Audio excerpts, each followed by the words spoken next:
Kalian butuh premium MPV yang nggak usah ngisi bensin lagi? Atau kalian udah malas isi bensin, pengennya cuma ngecas-ngecas doang? Beli ini aja bos geng.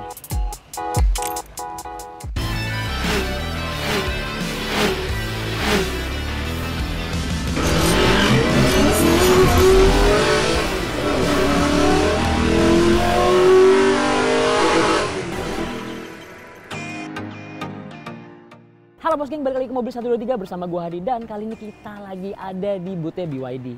Nih, di sebelah gue ini udah ada produk terbarunya lagi dari BYD yang sebelumnya belum lama ini mereka sudah memperkenalkan 3 jenis mobilnya. Dan sekarang mereka menambahkan line up, yaitu adalah premium MPV di sebelah gue nih. Ini cakep banget ya teman-teman. Dan ini adalah BYD Denza D9. Nah, bisa dilihat ya, cakep banget bentuknya. Kalau misalnya dilihat sekilas mata ya, dari jauh nih misalnya, mengingatkan kita sama kayak Toyota Alphard. Bentuknya sih dari segi wheelbase to shape, bagian depan, samping, belakang itu mirip banget sama Toyota Alphard. Tapi tetap ini mobil yang berbeda karena mobil ini berbasis elektrifikasi. Jadi mantap banget nih. Nggak usah lama-lama, kita langsung bahas aja bagian eksteriornya dulu. Yuk. Nah, sekarang bagian eksterior depannya bisa dilihat sendiri ya. Dari headlampnya ini sebenarnya cakep banget nih. Sipit-sipit gimana gitu. Terus dia sudah menggunakan proyektor LED. Ini juga di sini di bagian bawahnya nih udah ada DRL ini tipis. Nah, cakep banget nih. Nah, bentuknya sendiri sebenarnya mirip juga kayak Toyota Alphard, tapi ini punya desain shape yang agak sedikit berbeda di bagian sininya nih, lebih lancip. Nah, terus di bagian depannya nih terlihat ada motif grill yang besar banget. Garis-garis gitu, ada motif lining ke bawah berwarna silver.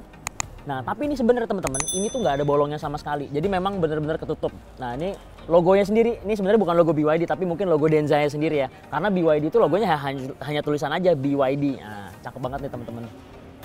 Terus udah dilengkapi juga ada kamera sensor depan, terus sensor-sensor juga sudah lengkap. Ini di bagian bawah kiri kanannya ada fog lamp yang dipermanis dengan ada list berwarna silver di bagian atasnya. Terus ini nih terlihat seperti airscope kan, tapi sebenarnya nggak bolong, hanya sebagai pemanis saja teman-teman.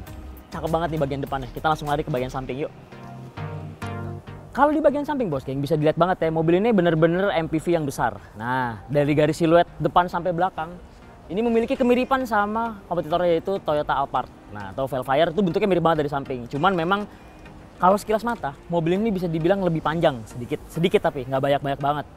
Bagian atas kacanya nih ada list berwarna silver, tapi ini sebenarnya bukan silver biasa. Kalau kalian dilihat lebih detail, ini tuh semacam kita ngomongnya brush polish. Nah, cakep banget nih. Sampai ke belakang menjulur nih. Jadi di sininya keputus di sini, terus dia ada list gede di sini nih. Di bagian bawah kaca juga terdapat list berwarna silver. Dan sedangkan di ganggang pintunya ini masih mengikuti warna bodi ya, cuman di bagian atasnya ini ada list berwarna silver ini teman-teman. Cakep banget nih. Nah, terus di bawahnya juga ada aksen-aksen berwarna silver juga mengikuti bagian atasnya untuk sebagai pemanis di bagian sampingnya. Nah, kita ngebahas soal velgnya. Velgnya sendiri nggak gede-gede banget sih. Ini masih menggunakan ring 18 dengan konsep multispoke. Tapi multispoke-nya tuh two-tone teman-teman. Jadi ini ada berwarna brush polish juga, terus ada warna hitamnya.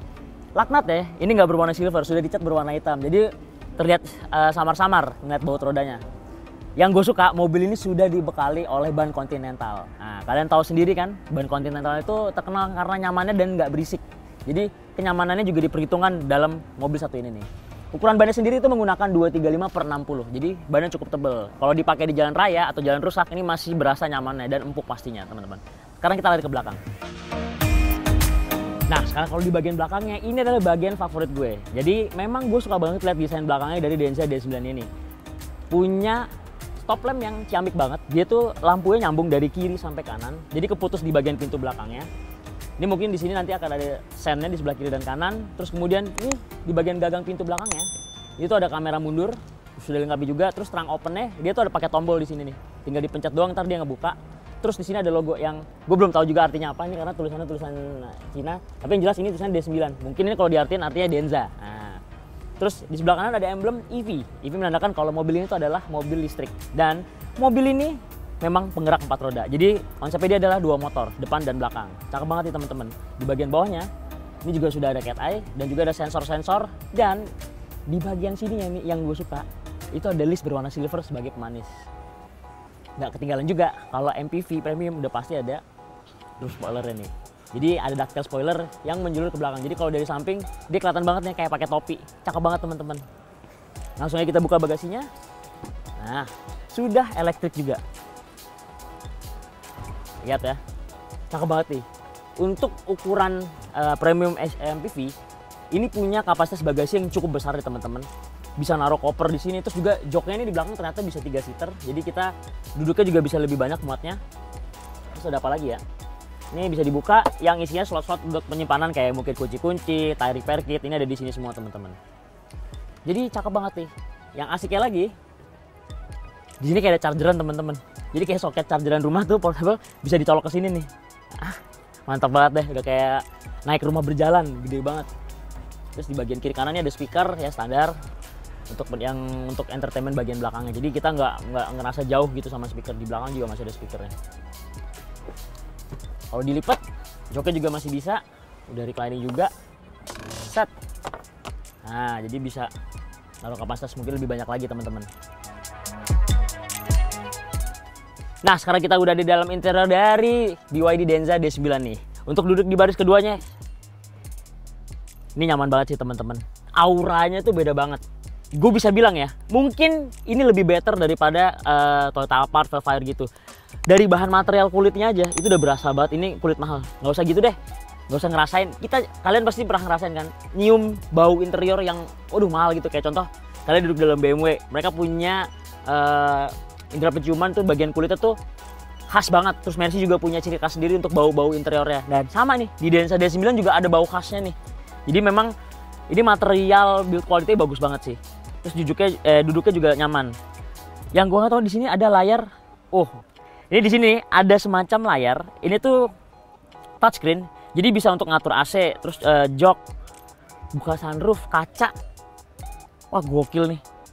Gokil. Jadi kalau mungkin ya dia nyalanya kalau kita dudukin. Kan sebelah sini kan nggak ada penumpangnya kan. Kalau ini gue duduk di sebelah kanan.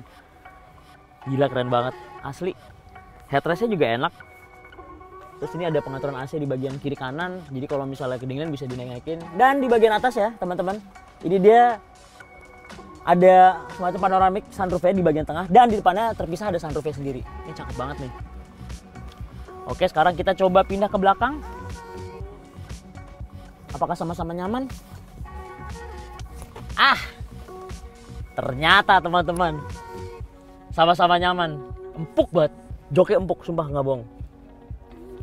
Ini juga ada cup holder di bagian belakang untuk naruh minuman. Dua-dua, jadi sebelah kiri 2, kanan 2. Dan di sini ada soket USB di bagian kiri dan kanannya.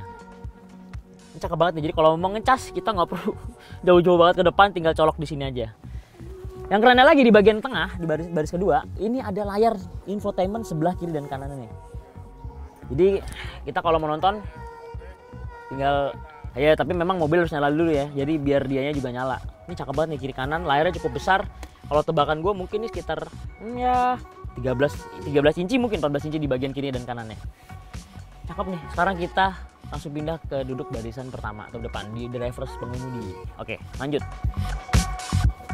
Sekarang kita sudah ada di baris pertama atau baris depan.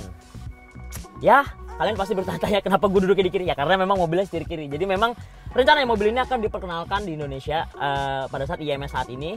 Ya makanya mereka masih memboyong yang setir kirinya. Kalau untuk bagian depan, duduknya nih ya. Karena gue juga ya sering lah bawa Alphard, bawa Velfire gitu. Apalagi yang baru. Bisa dibilang mobil ini lebih nyaman untuk di sisi pengemudinya nih. Terus juga ini bagian headrest ya, ini ada bantalnya nih teman-teman, empuk banget nih. Jadi kita kepalanya juga kalau mau nyender juga masih nyaman, feel comfy. Memang perpaduan warnanya sih ciamik ya, krem, terus ada warna putihnya sedikit, terus ada di bagian wood panelnya di bagian depan dan juga door trimnya nih, cakep banget nih. Tapi wood panelnya tuh bukan wood panel yang kayu-kayu warna coklat gitu, dia berwarna semacam abu-abu gelap gitu. Terus juga aksen-aksen semacam ya warna tembaga tapi gelap gitu, cakep banget sih teman-teman. Yang gue suka nih bagian kisi-kisi AC depan nih. Ini desainnya tuh bener-bener mewah banget ya. Terus ya memang ya gue heran aja sih. Sekarang tuh build quality mobil Cina tuh memang cakep-cakep banget. Ini bisa dilihat ya. Ini tuh halus banget. Nah terus di bagian layar depannya MID ini udah ada layar digital. Jadi udah nggak pakai analog lagi ya. Memang wajar aja sih karena mobil ini juga sudah mobil listrik. Kita lihat sekarang steeringnya. Tilt dan teleskopik ya. Ternyata dia sudah teleskopik steering teman-teman. Jadi pengaturan lebih gampang lah. Untuk di bagian door trimnya atau handle pintunya ini ada tombol-tombol ya untuk ngelipat kaca, terus buka tutup kaca, ngelok kaca, segala macam ada di sini. Kalau dari segi infotainment ya teman-teman, dia tuh dibekali sama kayak BYD yang lainnya, DVN audio. Ini suaranya jernih banget karena gue udah nyoba BYD Seal yang ada subwoofer di belakang tuh. Sumpah itu suaranya jernih banget sih. Ini cakep nih. Bagian tengahnya simple aja teman-teman karena ini mobil listrik basicnya. Ini ya ada tuas shift knob untuk maju mundurin mobil, terus kemudian ya pencetan hazard. Tapi memang dia semuanya full touchscreen. Jadi bukan tombol-tombol yang ada klik-kliknya. Dia tinggal digeser-geser doang nih udah nyala. Terus di sini juga udah ada wireless charger ya teman-teman. Jadi kalian tinggal naruh handphone di sini udah ngecas. Sedangkan di bagian tengah bagian belakangnya cup holdernya 2 normal lah standar. Kita buka bagian konsol boxnya. Oke juga nih buat naruh-naruh barang kayak misalnya koin-koinan atau kabel bisa taruh di sini. Terus di bagian bawahnya sini udah ada slot juga penyimpanan nih. Jadi kalau buat naruh barang lagi kayak misalnya tas lempang atau apa bisa taruh di bawah sini. Kalau bisa dilihat di situ ada 2 soket. Yang satu soket USB biasa, yang satu soket Type C untuk ngecas handphone. Dan biasalah karakternya atau ciri khasnya dari BYD itu dia punya kartu yang buka kunci ini buat nyolok NFC nih. Jadi kalau misalnya beli BYD itu kan dapat kartu NFC ya. Nah, ini tinggal colok di sini nih. Nah, sama kayak di mobil-mobil sebelumnya di bagian spion kiri kanan dia kalau mau buka dari situnya kiri kanannya. Ya secara garis besar sih memang mobil ini nyaman banget ya. Dan gue juga nggak tahu nih ada semacam kamera di bagian sininya nih. Kamera buat apa ya kira-kira ya? Mungkin ya untuk dashcam atau apa jadi bisa buat nge-record. Nah sekarang ke bagian head unit depannya nih. Gede banget. Ini udah pasti lega banget ya. Tapi yang jelas dia juga bisa muter 90 derajat kayak mobil-mobil yang lainnya. Mantap nih teman-teman. Nah teman-teman kalian penasaran kan pasti tenaganya berapa sih sama kapasitas baterainya? BYD Denza D9 ini memiliki tenaga sekitar 275 kW atau kalau dikonversiin itu sekitar 364 horsepower dengan torsi 470 Nm. Tenaga tersebut itu udah cukup besar banget buat ngangkat bodi sebesar ini. Tunggu dulu. Tadi kita udah sebutin mobil ini memiliki penggerak 4 roda. Jadi udah kebayang dong tarikan awalnya kayak apaan. Nah 4 rodanya itu memiliki 2 motor. Nah, jarak tempuhnya sendiri itu diklaim bisa tembus hingga 600 km per sekali ngecas. Nah, jadi udah kebayang jarak tempuh bisa jauh. Jadi ini kalau kita ke Semarang, ke Jogja, cuma sekali ngecas saja cukup. Kapasitas baterai sendiri itu memiliki 103,36 kWh dan menggunakan baterai lithium phosphate blade battery. Cakep banget nih teman-teman. Jadi udah pasti aman banget baterainya.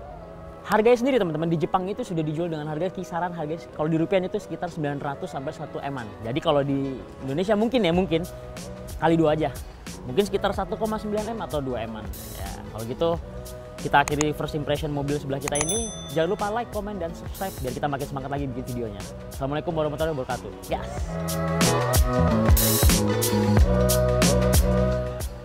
Mobil 1, 2, 3